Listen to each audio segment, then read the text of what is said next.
Dear student, जो हमने next पढ़ना है ह्यूमन राइट्स में, पहले जो था वो हमने आप सल्लल्लाहु अलैहि वसल्लम का खुतबा, जो आखिरी खुतबा था, हमने वो स्टडी किया था। अब जो हमें नेक्स्ट स्टडी करना है वो इंट्रोडक्शन टू ह्यूमन राइट्स है, जिसमें सबसे पहले हमने यूएनडी यानी कि यूनाइटेड नेशन का universal declaration of human rights study करना है। उससे पहले हम ये देखेंगे कि ह्यूमन राइट्स होते क्या हैं। नेल्सन मंडेला के accordingly, to deny people their human rights is to challenge the very humanity. यानी कि नेल्सन मंडेला ये कहते हैं, आई होप कि आप सबको पता हो कि नेल्सन मंडेला कौन थे।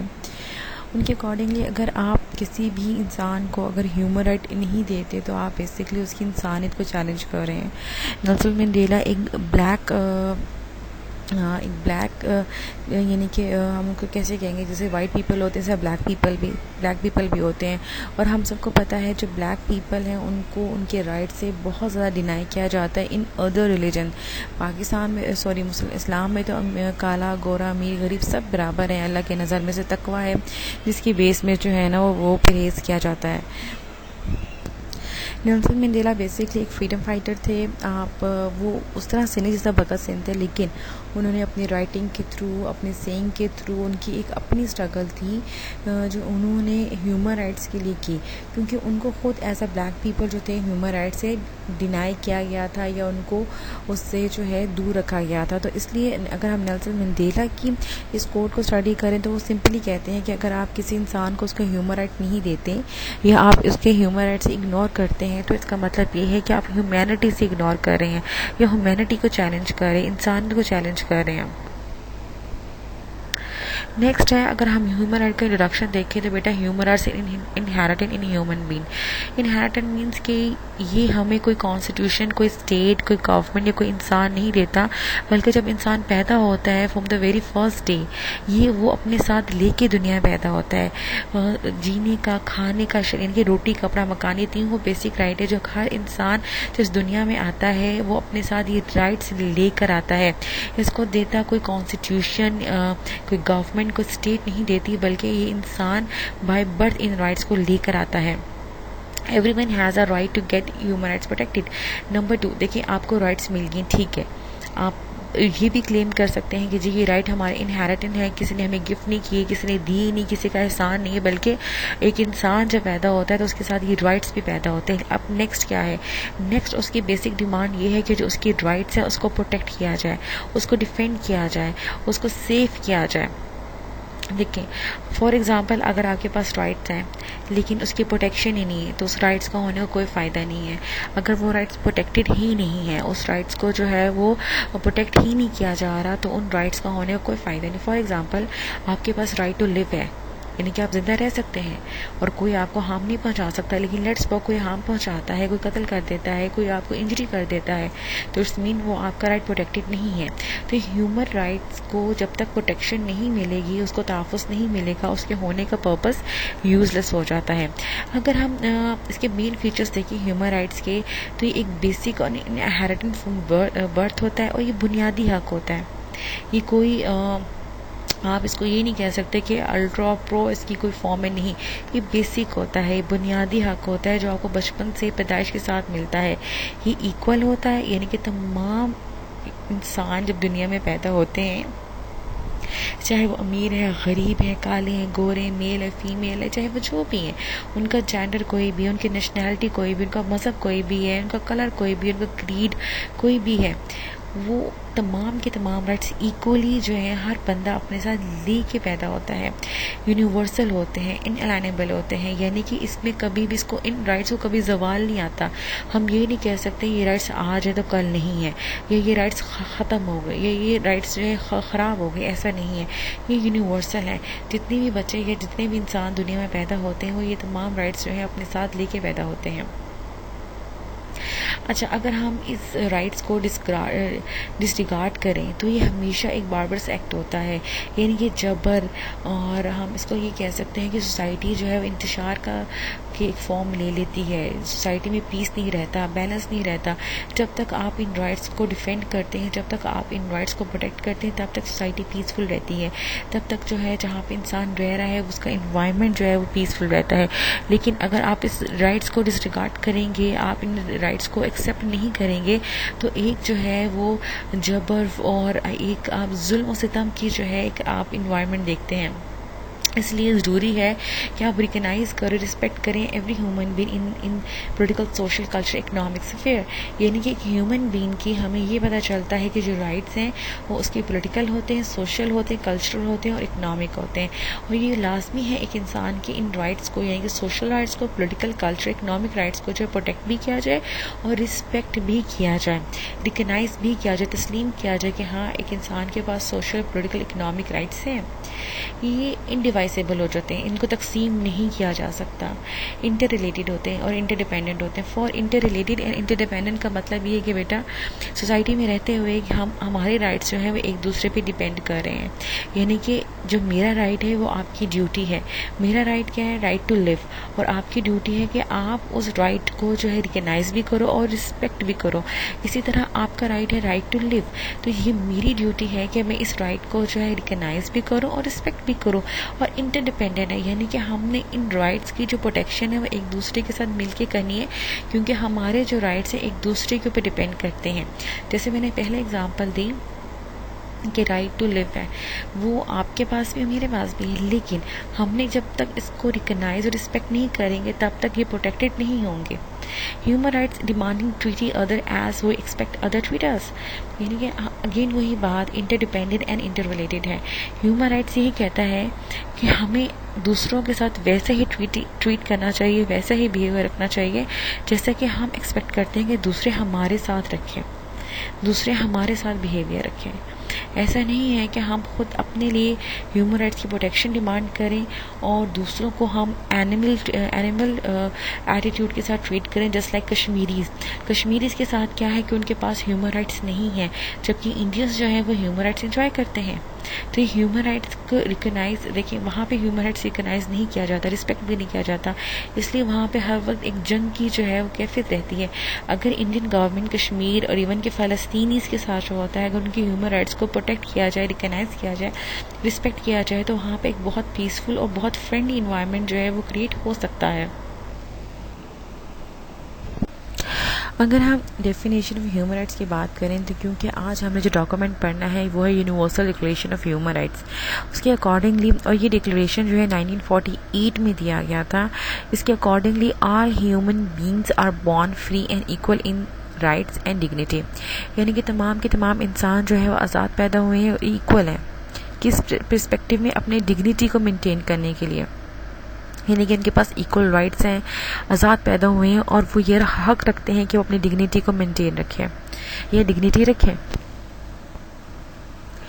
नेक्स्ट अगर हम उसकी क्लासिफिकेशन देखें, और क्लासिफिकेशन मैंने ये स्लाइड इसलिए पहले रखी है कि हम डिक्लेरेशन पढ़ने से पहले अगर हमारे पास क्लासिफिकेशन होगी तो हम उसको उस चार्टर को, उस डिक्लेरेशन को बेटर तरीके से अंडरस्टैंड कर सकेंगे। ह्यूमन राइट्स की जो क्लासिफिकेशन है वो 2 पॉइंट्स में की जाती है। एक, rights essential for dignified human existence, यानी कि एक इंसान बावकार बाइज्जत ज़िंदगी गुजारे, उसके अकॉर्डिंगली जो राइट्स हैं वो कौन से हैं? Right to basic human need like food, clothing and shelter and medical care, यानी कि रोटी, कपड़ा और मकान, और उसकी जो मेडिकल केयर है। Rights essential for the adequate development of human personality, एक है उसकी डिग्निटी के अकॉर्डिंगली और एक है उसकी एडिक्वेट डेवलपमेंट के अकॉर्डिंगली। उसमें एजुकेशन आ जाती है, कल्चर आ जाता है, यानी कि right to education, right to freedom of culture, यानी कि अपनी कल्चर के मुताबिक जो है वह ज़िंदगी गुजारें। Right to freedom of speech and expression, उनकी बात करें, अपने ख्यालात का इजहार करें। राइट टू फ्री मूवमेंट, वो कहीं भी जाने का, यानी कि वो ऐसे कहीं भी आने जाने का वो उस पर पाबंदी ना हो, वो आज़ाद हो। अगर हम ह्यूमन राइट्स की एवोल्यूशन की बात करें, वैसे तो हमने जो नेक्स्ट पढ़ना है वो हिस्टोरिकल डेवलपमेंट है ह्यूमन राइट्स की, और वो हमने बहुत इन डिटेल पढ़ना है। लेकिन यहाँ पे सिर्फ मैं उसको एक हल्का सा बैकग्राउंड देती चलूँ कि ह्यूमन राइट्स की जो एवोल्यूशन है वो बहुत ज़्यादा जो है बहुत कदीम है। जितना इंसान की हिस्ट्री पुरानी है उतने ही उसकी ह्यूमन राइट्स की जो है हिस्ट्री पुरानी है। और ये राइट्स जो हैं वो ऑपरेशन और सप्रेशन के रिजल्ट में जो है ना हमारे तक आए। जब एक ग्रुप ने दूसरे ग्रुप को सप्रेस किया, यानी कि एक ताकतवर ग्रुप ने कमज़ोर ग्रुप को जब सप्रेस किया, उसके राइट से उसको डिप्राइव किया, तब हमारे सामने ह्यूमन राइट्स की एवोल्यूशन आती है, एक हिस्ट्री आती है, एक मूवमेंट आती है, डिफरेंट डॉक्यूमेंटेशन आती है, डिफरेंट कन्वेंशंस आती हैं, ट्रीटीज आती हैं। जब डिफरेंट लोगों ने, ग्रुप ऑफ पीपल ने फील किया कि हमें हमारे राइट से डिप्राइव रखा जा रहा है, तो उन्होंने मिल के जो है ह्यूमन राइट्स के लिए कलेक्टिवली स्ट्रगल की। मैरी रॉबिन्सन एक एक्टिविस्ट हैं जो ह्यूमन राइट्स के ऊपर बहुत ज़्यादा लिखती हैं। उनके accordingly human rights are inscribed in the heart of people. They were long before they draft their first proclamation। इनका कहने का मतलब ये है कि जो ह्यूमन राइट्स हैं वो हर इंसान के दिल में होते हैं, यानी कि जब वो पैदा होता है उसकी आरजू, उसकी ख्वाहिश, वो इंसान के दिल में तब से ये ख्वाहिश और ये आरजू है। और इसके लिए हमें किसी भी, यानी कि they were long before they draft their first proclamation, जब इंसान ने पहली दफ़ा अपने हक के लिए आवाज़ उठाई तो उससे भी बहुत पहले उनके दिल में ये आवाज़ थी कि उनके पास राइट्स होने चाहिए। अगर हम UDHR के बारे में बात करेंगे, universal declaration of human rights की, तो इसकी जो ड्राफ्टिंग है, इसके आपके सामने जो है इसका फर्स्ट ड्राफ्ट, ये आपको पिक्चर नज़र आ रही होगी। और ये लेडी है, ये basically wife of the 23rd president of USA जो रही 1933 से 45 तक, फ्रैंकलिन डी रोजवेल्ट। इनकी वाइफ के accordingly, when will our conscience grow so tender that we will act to prevent human misery rather than avenge it। ये कहती हैं कि हम अपने आप को कब इतना बाशऊर बना लेंगे, हम कब अपने आप को इतना अक्लमंद बना लेंगे कि हमें ह्यूमन राइट्स के, यानी कि देखिए हम एक सोसाइटी में रहते हैं और हम सब इंसान हैं, और हर इंसान इनहेरिटेडली बहुत ज़्यादा राइट्स को जो है वो लेके पैदा हुआ है। उसमें बेसिक राइट है रोटी कपड़ा मकान। बेसिकली इस राइट की प्रोटेक्शन तो हर इंसान की कॉन्शियसनेस में होनी चाहिए, उसकी शौर में होनी चाहिए। लेकिन हमारे लिए बदकिस्मती क्या है कि हम उन राइट्स के लिए भी जो है वो बाकायदा ड्राफ्टिंग कर रहे हैं, बाकायदा उसके लिए एक डिक्लेरेशन बना रहे हैं। यानी कि इंसान की एक मिजरेबल कंडीशन है कि वो उन राइट्स को प्रोटेक्ट करने के लिए डिफरेंट डिक्लेरेशन साइन कर रहा है, जबकि ये तो हर इंसान की जो है कॉन्शियसनेस में है। वो यही कहने कि हम कब इतने बाशऊर होंगे कि हमें इस तरह की डिक्लेरेशन या हमें इस तरह की चीज़ों की ज़रूरत नहीं पड़ेगी, और हमें पता होगा कि जो अगले बंदे की राइट है वो हमारी ड्यूटी है। अगर हम इसकी ड्राफ्टिंग की बात करें, क्योंकि जब आप कोई भी डिक्लेरेशन साइन होता है तो फर्स्ट उसकी ड्राफ्टिंग होती है, तो आपके सामने डियर स्टूडेंट एक लॉन्ग लिस्ट है जिसमें जो है डिफरेंट मेंबर्स के नेम मेंशन है। कुछ फ्रांस में है, कुछ चाइनीज़ हैं, कुछ लेबनन है, ऑस्ट्रेलियन है, चिली के हैं, यूनाइटेड किंगडम के हैं, कनाडा के हैं। ये तमाम के तमाम लोगों ने मिलके जो है UDHR का जो ड्राफ्ट था उसको फॉर्मुलेट किया, उसको डिज़ाइन किया। नेक्स्ट, अगर हम डिक्लेरेशन ऑफ UDHR की बात करें, जो मेन डॉक्यूमेंट है, तो इसको पेरिस ऑन December 10, 1948 को यूनाइटेड नेशन ने अडॉप्ट किया। United Nation dear student first international organisation है जो कि बनाएगी कि दुनिया में पीस एंड ऑर्डर मेंटेन किया जा सके और वॉर को जो है प्रिवेंट किया जा सके। It came at the time when world was recovering from a long period of bloody and horrific conflict। हम सबको पता है कि यूनाइटेड नेशन जो है वो World War II के बाद बनाएगी, और उसको बनाने का मकसद यही था कि दुनिया में दोबारा कभी भी इस तरह की ड्रास्टिक जो है या हॉरिफिक या ब्लडी वॉर ना हो सके। और हमें पता है जब वॉर होती है तब ह्यूमन राइट्स की बहुत ज़्यादा वायलेशन होती है, ह्यूमन राइट्स को प्रोटेक्ट नहीं किया जाता। इस वजह से यूनाइटेड नेशन एक डिक्लेरेशन का अडॉप्ट किया, और ये ताकि इंश्योर करवाया जा सके कि दुनिया में जितने भी इंसान हैं उन सब के राइट्स को जो है वो पीस, अमन के दिनों में एंड वॉर दोनों, यानी कि अगर वॉर भी है तो उसमें भी इंसान के यानी कि हकूक़ है उसको प्रोटेक्ट किया जाए। UDHR proclaimed that all human are born equal, free in dignity and rights. जैसे हमने पहले पढ़ा कि तमाम के तमाम इंसान इक्वल पैदा हुए हैं अपनी डिग्निटी में और राइट्स में। In history and in Asian script refer to the basic human rights can easily be noticed. अच्छा, यहाँ पे I want to mention that कि सिर्फ UDHR नहीं बल्कि इससे पहले जितने भी एशियन डॉक्यूमेंट्स हैं, जैसे सम बुक्स हैं, सम ऑल डॉक्यूमेंट्स हैं, उन सब में जो है कहीं ना कहीं ह्यूमन राइट्स के बारे में बात की गई है। अगर हम अपना कुरान पाक की बात करें तो उन पे जो है कुरान पाक में तो बेतहाशा जगहों पर जो है ना इंसानी हकूक़, चाहे वो माँ बाप के हकूक़ हैं, बीवी के हकूक़ हैं, चाहे वो नेबर्स के हकूक़ है, एक इंसान के दूसरे के टवर जो हकूक़ है, यहाँ तक कुरान पाक कहता है कि एक इंसान का कत्ल कोई इंसान का कत्ल है। तो हमारे मज़हब में तो ह्यूमन राइट्स के ऊपर बहुत ज़्यादा स्ट्रेस दिया गया है। जो डियर स्टूडेंट, अगेन जो हिस्ट्री है ह्यूमन राइट्स की, वो हम नेक्स्ट लेक्चर में इन डिटेल स्टडी करेंगे, कैसे इसकी डेवलपमेंट हुई, कौन कौन से डॉक्यूमेंट्स है जिसने इंपॉर्टेंट रोल प्ले किया। अगर हम evolution of universal human rights की बात करें तो वर्ल्ड वॉर 2 के बाद इसने एक मोमेंटम इसमें आ गई, क्योंकि वर्ल्ड वॉर 2 में बहुत ज़्यादा कत्ल गारत हुई, ह्यूमन राइट्स की बहुत ज़्यादा वॉयलेशन हुई गई। वॉर ऑफ प्रिजनर, यानी कि जंग के नतीजे में जो कैदी बने उनके साथ बहुत ज़्यादा बदसलूकी की गई, जिसकी वजह से ज़रूरत महसूस हो गई कि एक इंटरनेशनल ऑर्गेनाइजेशन बनाई जाए और वो ऑर्गेनाइजेशन एक डिक्लेरेशन का अडॉप्ट करें, और ये एक ऐसा डिक्लेरेशन हो जिसको तमाम के तमाम स्टेट्स जो हैं वो साइन करें, और जो सिग्नेटरी स्टेट है उनके ऊपर बाइंडिंग हो कि वो उन्होंने ह्यूमन राइट्स की प्रोटेक्शन भी करनी है और ह्यूमन राइट्स को डिफेंड भी करना है। UDHR ह्यूमन राइट्स को जो है वो 3 जनरेशन में डिवाइड करता है, फर्स्ट, सेकंड एंड थर्ड, और तीनों जनरेशन जो है one by one different kind of human rights को इंट्रोड्यूस करवाती हैं। अगर हम फर्स्ट में देखें तो mainly concern with civil and political right, और ये वो राइट है जो लिबर्टी के बारे में बात करते हैं, जो लिबर्टी ओरिएंटेड है। अगर आपके पास सिविल एंड पॉलिटिकल राइट है, इट्स मीन आपके पास लिबर्टी है। They meant to impose negative obligation on the government. Government must desist from the interfering with exercise of individual liberty. अच्छा, अब जो ये फर्स्ट जनरेशन में कहती है कि एक गवर्नमेंट को किसी तरह से इंटरफेरेंस नहीं करनी चाहिए किसी भी इंडिविजुअल के सिविल एंड पॉलिटिकल राइट्स में। एक गवर्नमेंट को इतनी लिबर्टी देनी चाहिए या इतनी प्रोटेक्शन प्रोवाइड करनी चाहिए कि एक इंडिविजुअल में सिविल एंड पॉलिटिकल राइट को जो एक्सरसाइज कर सकें, और इसमें स्टेट के ऊपर एक ऑब्लिगेशन आती है, वो ये कि स्टेट इंटरफेरेंस ना करें किसी भी इंडिविजुअल के सिविल एंड पॉलिटिकल राइट्स में। Second generation of human right जो है वो बात करती है mainly security oriented and provide for social, economic and cultural security. First generation जो है वो सिर्फ सिविल एंड पॉलिटिकल राइट्स के बारे में बात करती है, जो सेकेंड जनरेशन है वो कहती है कि नहीं, social, economic and cultural security भी बहुत इंपॉर्टेंट है, यानी कि सिक्योरिटी ओरिएंटेड अप्रोच है।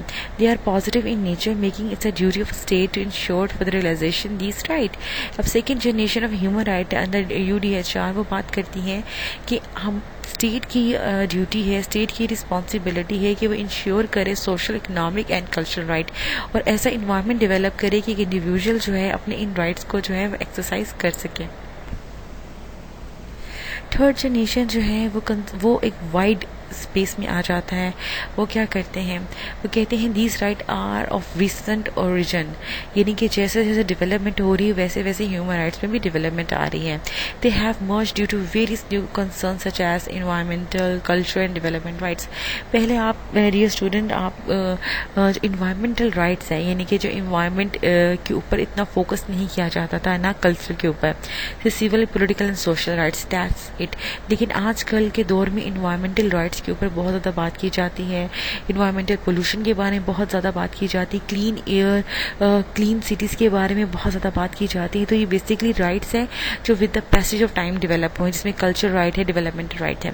They relate to the right of group of people rather than individual. जो फर्स्ट एंड सेकेंड जनरेशन है वो इंडिविजुअल राइट्स के ऊपर बात करते हैं, वो इंडिविजुअली राइट्स को डील करते हैं। लेकिन जो थर्ड जनरेशन है वो क्या करता है, अब वो इंडिविजुअल के बजाय ग्रुप ऑफ पीपल पर आ गए हैं। वो ऐसे कॉन्सेप्ट के ऊपर, ऐसे इश्यूज़ के ऊपर राइट्स के बारे में बात करते हैं जो कलेक्टिवली सबको इफेक्ट करते हैं। फॉर एग्जांपल, अगर ओजोन लेयर में गैप आ गया तो ये ह्यूमंस को, यानी कि ग्रुप ऑफ पीपल को कलेक्टिवली इफेक्ट करेगा। अगर आपकी सिटी में स्मोक है तो वो ग्रुप ऑफ पीपल को कलेक्टिवली इफेक्ट करेगी। इसी तरह से डिफरेंट इश्यूज़ हैं। अगर आपको कल्चरली आपको कल्चर एक्टिविटीज़ नहीं करने दी जा रही तो ये आपको ग्रुप ऑफ पीपल को जो है वो स्ट्रेट करेगी। तो थर्ड जनरेशन जो है वो इंडिविजुअल राइट्स से ज़्यादा ग्रुप राइट्स के ऊपर फोकस करती हैं।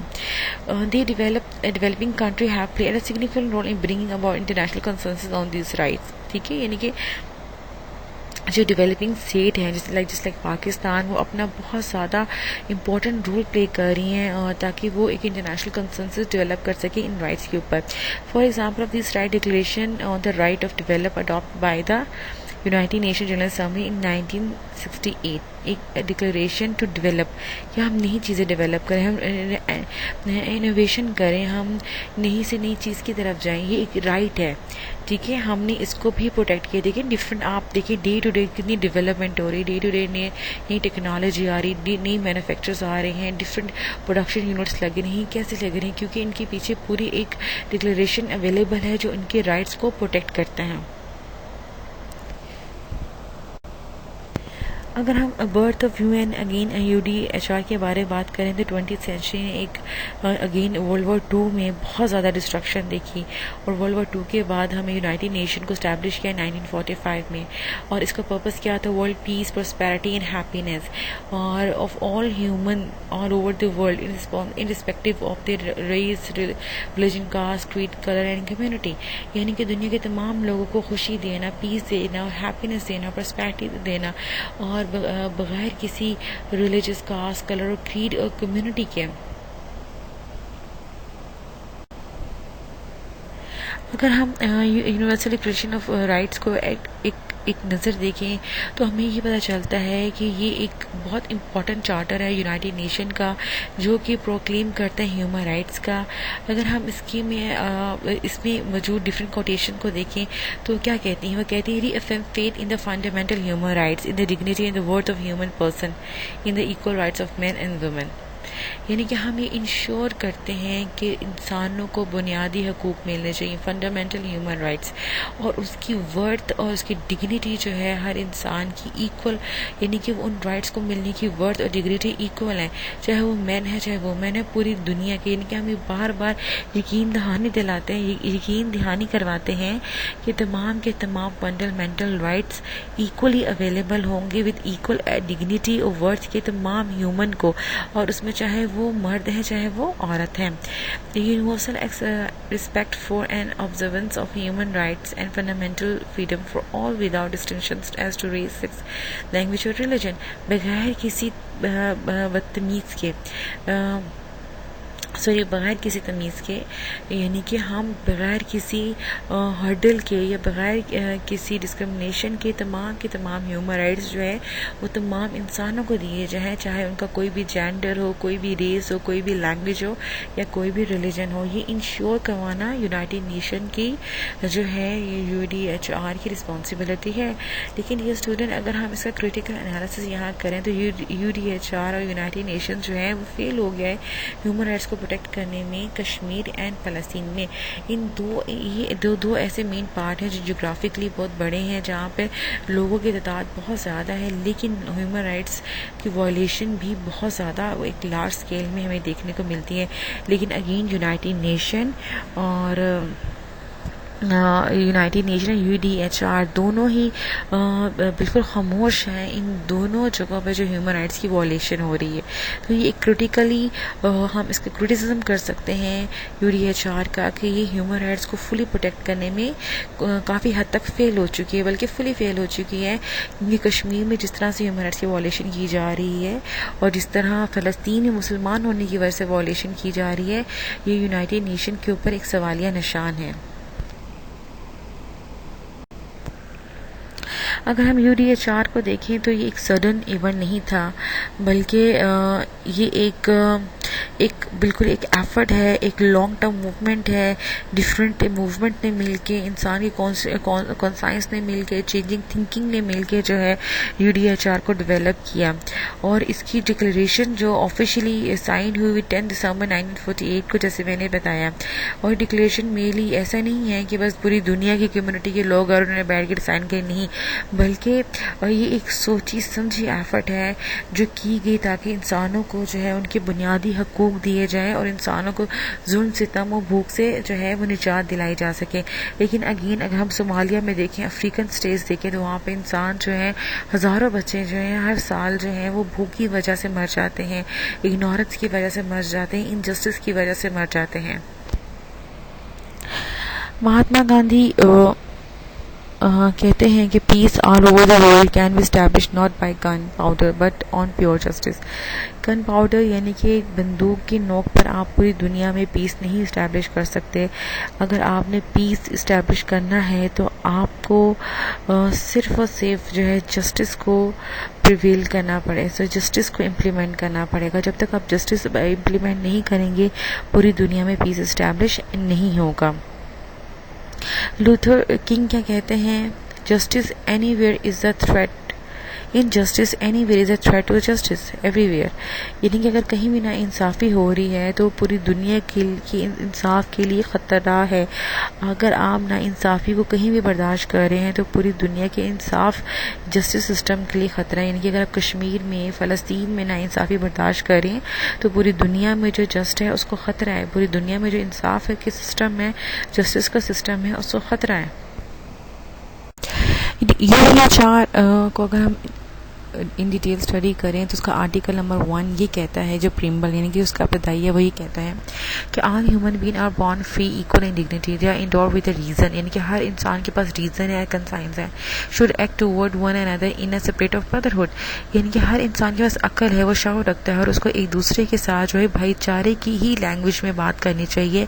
उसका जो एक्ट है एक दूसरे के साथ वो ब्रदरली होना चाहिए। इसी तरह यूडीएचआर जो है वो आगे फर्दरली स्टेट करता है कि intend of principle not a treaty और legal agreement between a country और the binding legal document, yet it was a document of great influence. यानी कि यूडीएचआर जो है वो एक इम्पॉर्टेंट एक डॉक्यूमेंट है जो तमाम स्टेट पर बाउंडिंग है, लीगल बाइंडिंग रखता है कि आपने इसको लाजमी फॉलो करना है, क्योंकि इसमें तमाम के तमाम ह्यूमन राइट्स को डिस्कस किया गया है, तमाम के तमाम ह्यूमन राइट्स को फॉलो किया गया है। अगर हम ये आपके सामने कलरफुल सा चार्ट है जिसमें जो है 30 पॉइंट जो है वो डिस्कस की गई हैं।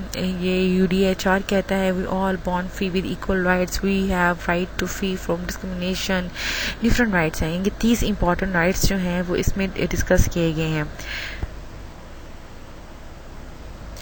अगर मैं इसके आर्टिकल की बात करूं तो इसके तमाम के तमाम आर्टिकल्स जो हैं वो ह्यूमन राइट्स के ऊपर बेस करते हैं। For example article number 1 equality की बात करता है।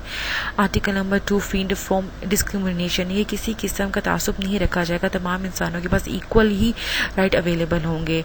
तीसरा right of life, liberty and personal security होगा। 4 जो है फ्रीडम फ्रॉम स्लेवरी होगा, यानी कि गुलामी से आज़ादी का होगा।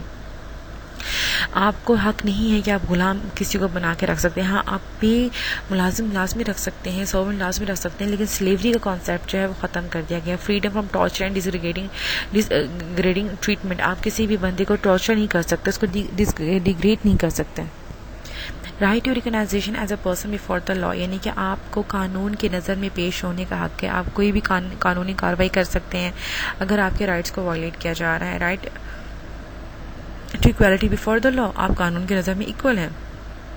Right to remedy by the competent tribunal, यानी कि आप जो है अपना किसी भी अदालत के सामने जो है वो पेश हो सकते हैं, आप अपने मसले का हल तलाश कर सकते हैं। Right for arbitrary arrest and exile, यानी कि अगर आप हिरासत में हैं और आपको एग्जाइल कर दिया गया है तो आप उसके खिलाफ या आप रिहाई से, यानी कि आपको रिहा होने का भी हक है। आप अगर कोई मुल्क छोड़ के जाना चाहते हैं आप वो भी कर सकते हैं। राइट टू पब्लिक हियरिंग, आपको अपनी बात कहने का हक है, अदालत के सामने पेश होने का हक है। Right to consider innocent until proof guilty, जब तक आप बेगुनाह साबित नहीं हो जाते आपको जो है इनोसेंट ही कंसिडर किया जाएगा। Right freedom from interference with privacy, family, home and correspondence, यानी कि आपके पास ये हक है कि अपने घर की प्राइवेसी को मेंटेन कर सकें, अपनी फैमिली लाइफ को, अपने होम को, उसमें कोई भी इंटरफेरेंस नहीं कर सकता। Right to free movement in and out of the country, यानी कि आप मुल्क से बाहर अंदर कहीं भी आ जा सकते हैं। Right to asylum into other country from prosecution, अगर आप चाहें तो आप किसी और कंट्री में भी जो है पनाह ले सकते हैं। अजाइलम का मतलब होता है पनाह ले सकते हैं, सियासी पनाह, जैसे कि अल्ताफ हुसैन ने ली हुई है। Right to a nationality and the freedom to change it, आप कोई भी नेशनैलिटी रख सकते हैं या उसको वक्त के साथ बदल भी सकते हैं। Article 16 right to marriage and family, आप शादी कर सकते हैं, अपनी फैमिली बना सकते हैं। राइट टू ऑन प्रॉपर्टी, आप जायदाद खरीदो फरोख्त कर सकते हैं। राइट टू बिलीव रिलीजन, अपना मजहब रख सकते हैं। राइट टू ओपिनियन इन्फॉर्मेशन, आप अपनी राय का इजहार भी कर सकते हैं और मालूमात हासिल कर सकते हैं। Right to peaceful assembly and association, आप अपनी कोई जमात बना सकते हैं, अपनी कोई एसोसिएशन बना सकते हैं, आप कोई अपना ग्रुप बना सकते हैं। Right to participate in the government and in free election, आप अपने गवर्नमेंट के लिए इलेक्शन में खड़े हो सकते हैं, अपने इलेक्शन पार्टिसिपेट कर सकते हैं, गवर्नमेंट में कोई सीट को होल्ड कर सकते हैं। आप जो है राइट टू सोशल सिक्योरिटी रखते हैं, आप अगर मूव करते हैं तो आपके पास सिक्योरिटी है, आपको कोई भी हार्म नहीं कर सकता, आप एक अच्छी हेल्थ रख सकते हैं, आप मूवमेंट कर सकते हैं। Right to desirable work and to join trade union, आप अपनी मर्जी का वक्त काम कर सकते हैं, आप किसी यूनियन को ज्वाइन कर सकते हैं। राइट टू रेस्ट, आप आराम कर सकते हैं, अपनी जिंदगी का खुद ख्याल रख सकते हैं, आपको यह हक है। Right to educate life living standard, आप अच्छा जिंदगी गुजारने का स्टैंडर्ड को मेंटेन कर सकते हैं, ये भी आपका बुनियादी हक है, कोई आपसे इसको छीन नहीं सकता। राइट टू एजुकेशन, आप पढ़ सकते हैं। Right to participate in the cultural life of community, आप अपनी कम्युनिटी जिस कम्युनिटी में रहते हैं उसका जो कल्चरल लाइफ है उसमें पार्टिसिपेट कर सकते हैं। अपने मजहब से आप ईदें, होली, शबरात, जो भी आपका कल्चरल इवेंट्स है आप उसको मना सकते हैं, उस पर किसी किस्म की पाबंदी नहीं होगी। Right to social order that articulate this document, देखिए जो मोस्ट इम्पॉर्टेंट है वो अगेन 28, 29 और 30, ये 3 आर्टिकल जो है इस UDHR की फुली इम्प्लीमेंटेशन की बात करता है कि जिस स्टेट ने इस UDHR को साइन किया है उसकी बाउंडिंग है कि वो इस तरह का सोशल ऑर्डर मेंटेन करे जैसे कि ऊपर बताया गया है।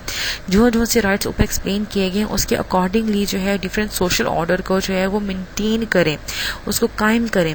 Community duty essential to free and full development, ये कम्युनिटी की ड्यूटीज़ हैं कि वो ऐसे चीज़ों को डेवलप करें, ऐसी चीज़ों को मेंटेन करें जो फ्री और फुल हो। फ्रीडम फ्रॉम स्टेट और personal interference in above right, एक हर बंदा, हर इंसान जो है वो फ्री है कि उसकी जितने भी ऊपर अबव एक्सप्लेन किए गए राइट्स हैं उनकी एक्सरसाइज में, उनकी प्रैक्टिस में, और एक स्टेट जो है इन राइट्स और इन चीज़ों में जो है वो इंटरफेयर नहीं कर सकता। स्टेट को कोई राइट नहीं है कि वो इन चीज़ों में, इन राइट्स में इंटरफेयर करें, बल्कि स्टेट की रिस्पॉन्सिबिलिटी है कि वो ऐसे मौके बनाएं या ऐसी चीज़ें, ऐसी कंडीशन डेवलप करें जिसके थ्रू इंसान जो है या एक इंडिविजुअल जो है अपने इन राइट्स को जो है एक्सरसाइज कर सकें और इन राइट्स को जो है वो इंजॉय कर सकें, इन राइट्स के अकॉर्डिंगली अपनी ज़िंदगी को गुजार सकें। ये एक स्टेट की रिस्पॉन्सिबिलिटी है, एक स्टेट की ड्यूटी है कि वो अपने कॉन्स्टिट्यूशन में इन राइट्स को जो है इंश्योर करवाए कि इन राइट्स को फुली प्रोटेक्ट भी किया जाएगा और फुली जो है डिफाइन और एक्सप्लेन भी किया जाएगा। डियर स्टूडेंट, आज का जो लेक्चर था वो ओवरऑल ह्यूमन राइट्स की हमने थोड़ा सा इंट्रोडक्शन देखा, फिर हमने UDHR के 3rd generation, 1st, 2nd generation, थोड़ी सी एक्सप्लेनेशन, डिफरेंट ऑथर की सिंग हमने वो स्टडी किए। आई होप आपको आज का लेक्चर समझ आया होगा। अगर आपको समझ नहीं आया तो Monday to Friday 10 to 3 PM जो है आप मुझे व्हाट्सएप पे मैसेज कर सकते हैं और द सेम डे आपको रिप्लाई आ जाएगा। और कोई कन्फ्यूजन है, कोई परेशानी तो बेटा व्हाट्सएप पे मुझसे पूछ सकते हैं। Thank you.